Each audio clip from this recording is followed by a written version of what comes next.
এই যে আপু আপনাদের মাধবপুর চলে আসি, নামেন তাড়াতাড়ি গাড়ি থেকে। একটা মানুষ ঘুমাচ্ছে। উনি ঘুমাইছে তো আমার কি হয়েছে? আপনাদের জায়গায় এসে পড়ছি, তাড়াতাড়ি নামেন গাড়ি থেকে। উনি ঘুম থেকে উঠুক, তারপর আমরা চলে যাব। উনি কখন ঘুম থেকে উঠবো ততক্ষণ কি আমি এখানে দাঁড়িয়ে থাকবো? পাগল নাকি? আপনার সাহস তো কম না? আপনি আমাকে পাগল বলেন মানে একটা কানের নিচে চল লাগাই দিব। থাপড় মারবেন মানে? আপনি যদি মেয়ে মানুষ না হইতেন তাহলে বুঝাই দিতাম। কি হয়েছে? ভাই আরে ভাই, আপনি কখন ঘুম থেকে উঠবেন ততক্ষণ ম্যাম বলতেছে যে এখানে দাঁড়ায় থাকতে। তো দাঁড়ায় থাকবেন, সমস্যা কি? আমরা তো আপনাকে পেমেন্ট করব। উনি বুঝতে পারেন আর কি। আসলে নামেন তো। কি হতো মানুষটা যদি আরেকটু বেশিক্ষণ ঘুমাতো? Thank you. ঠিক আছে ভাই, আসি ভাই। আপনি খাচ্ছেন না কেন? খিদে নেই, আমিও খাবো না। খাবারের উপরে জেদ করতে নেই। আমি আপনার উপর জেদ করছি। আমাদের যাত্রার কি এখানেই সমাপ্তি? সময় তো এটাই বলে। আপনি চান না আমাদের আর কখনো দেখা হোক? না, কেন? আপনার বকবকানি শুনতে শুনতে আমার অসহ্য লাগতেছে। একদিন দেখবেন উপরওয়ালা আমার মতোই কাউকে একটা আপনার কপালে চুটিয়ে দিয়েছে, সেই দিন বুঝবেন। এত ভালো কপাল কি আমার আছে? আমার এখন যেতে হবে। আমার ব্যবহারে যদি আপনি কোনো কষ্ট পেয়ে থাকেন তাহলে প্লিজ আমাকে মাফ করে দিবেন। আসি। ভালো থাকবেন। আপনিও। এখানে মির্জা বাড়িটা কোন দিকে? মির্জাবাড়ি যাইবেন, উড়েন। এই মির্জাবাড়ি হইতেছে এলাকার সবচেয়ে প্রভাবশালী পরিবার, আর এই পরিবারের সবচেয়ে খাস লোক হচ্ছে আমি। আচ্ছা ভাই, আপনি যে মির্জাবাড়ি যাবেন, মির্জা আপনার কি হয়? সোনিয়া মির্জা আমার মা। নামেন নামেন। কি হয়েছে? আপনি আগে বলবেন না? আপনি তো দিছিলেন আমার চাকরিটা খায়া।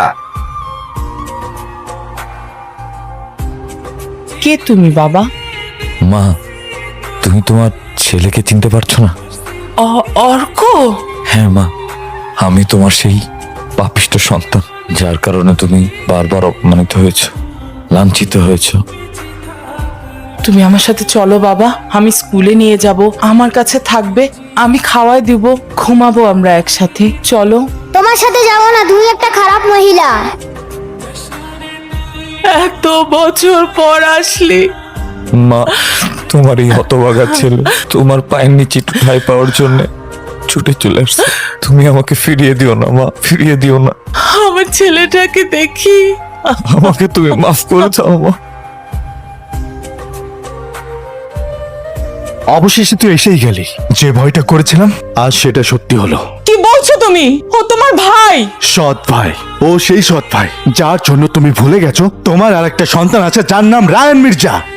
দিন রাত 24 ঘন্টা তুমি শুধু ওকে নিয়ে থাকতে, ওর ছবি বুকে আঁকড়ে ধরে রাতের পর রাত বিলাপ করতে। এই সেই সৎ ভাই যে এতদিন দূরে থেকেও তোমার কাছে ছিল, আর আমি তোমার কাছে থেকেও হাজার হাজার মাইল দূরে ছিলাম মা। কেন আসছিস সেখানে?